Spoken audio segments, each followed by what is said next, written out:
अजित पवारांचे 18 ते 20 आमदार हे शरद पवारांच्या संपर्कात आहे आणि 12 आमदार हे भाजपच्या संपर्कात असल्याचा दावा जो आहे तो रोहित पवार यांनी केला आणि याच दाव्यासंदर्भात आपल्यासोबत बोलण्यासाठी आहेत राष्ट्रवादीचे आमदार अमोल मिटकरी। तो दावा केला त्याच्या संदर्भात काय तथ्य आहे, काय माहिती? मला असं वाटते कालच्या निकालामध्ये तुतारीला 6-7 जागा मिळाल्या, त्याच्यामुळे रोहित पवार, जितेंद्र आव्हाड ही लोक जरा हवेत आहेत। त्यामुळे हवेत राहून ते गोष्टी करतायत, त्यांच्या बोलण्याला काही अर्थ नाही। अजितदादांकडचे सर्व आमदार शाबूत आहेत, महायुती म्हणून आम्ही सर्वजण एकत्र आहोत। रोहित पवारांना मी पूर्वापासून सांगितलंय त्यांची बालिश बुद्धी वारंवार का जागी होते याचं संशोधन झालं पाहिजे। मात्र विजयाने त्यांनी उन्माद करू नये, कारण हा उन्माद विधानसभेमध्ये त्यांचा खाली झालेला दिसेल। काल सुप्रिया सुळेंच्या रॅलीमध्ये बाप तो बाप रहेगा हे बॅनर झळकले। नाही, बाप हा बाप असतोच ना निसर्ग नियमानुसार, पण याचा अर्थ लेकरं काही कमी असतात असं नाही।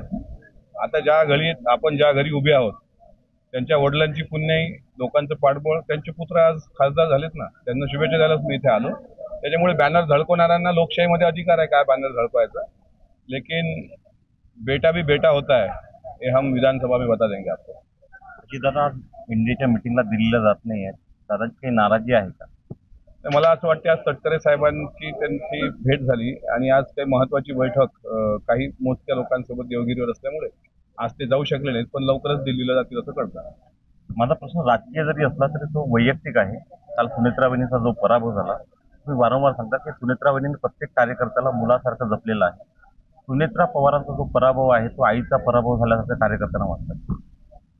मी राष्ट्रवादी परिवारातला एक घटक पक्ष आहे, निश्चितच हा पराभव आमच्या जिवारी लागला आहे आणि हा पराभव केवळ सुनेत्रा वहिनींचा पराभव आहे असं मी मानत नाही किंवा बारामतीकरांचा आहे असं मानत नाही। हा आमच्या जन्म देणाऱ्या आईचाच पराभव झाल्यासारखं आम्हाला वाटतंय।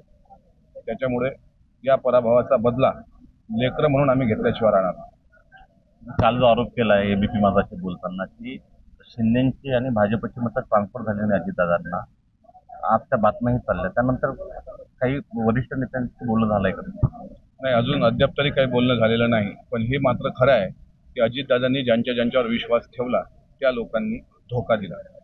याची जी तक्रार जी आहे तुमचा पक्ष भाजपच्या वरिष्ठ नेत्यांशी करणार आहे। शुक्रवारी या संदर्भात एक महत्वाची बैठक मुंबईला होते आहे, त्या ठिकाणी मी जाणार आणि तिथे गेल्यानंतर मग मी सगळ्या गोष्टी पक्षश्रेष्ठींसमोर मांडणार। हा जो असमन्वय जो आहे तुमच्या बोलण्यातून दिसतो की त्यांनी मदत केली नाही, तर शिंदे आणि तुमच्या पक्ष तिन्ही पक्षांचा समन्वय पुढच्या काळात कसा असणार?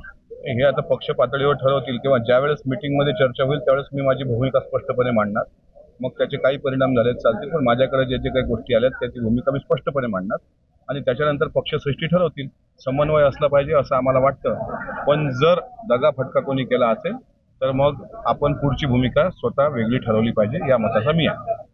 सुनेत्रा पवारांचा जो पराभव आहे तो त्यांच्या राष्ट्रवादीच्या प्रत्येक कार्यकर्त्याच्या आईचा पराभव आहे आणि त्याचा बदला आहे तो पुढच्या काळात सर्व कार्यकर्ते घेतल्याशिवाय राहणार नाही असा दावा जो आहे तो अमोल मिटकरी यांनी व्यक्त केला आहे। उमेश अरोणे, एबीपी माझा। एबीपी माझा, उघडा डोळे बघा नीट।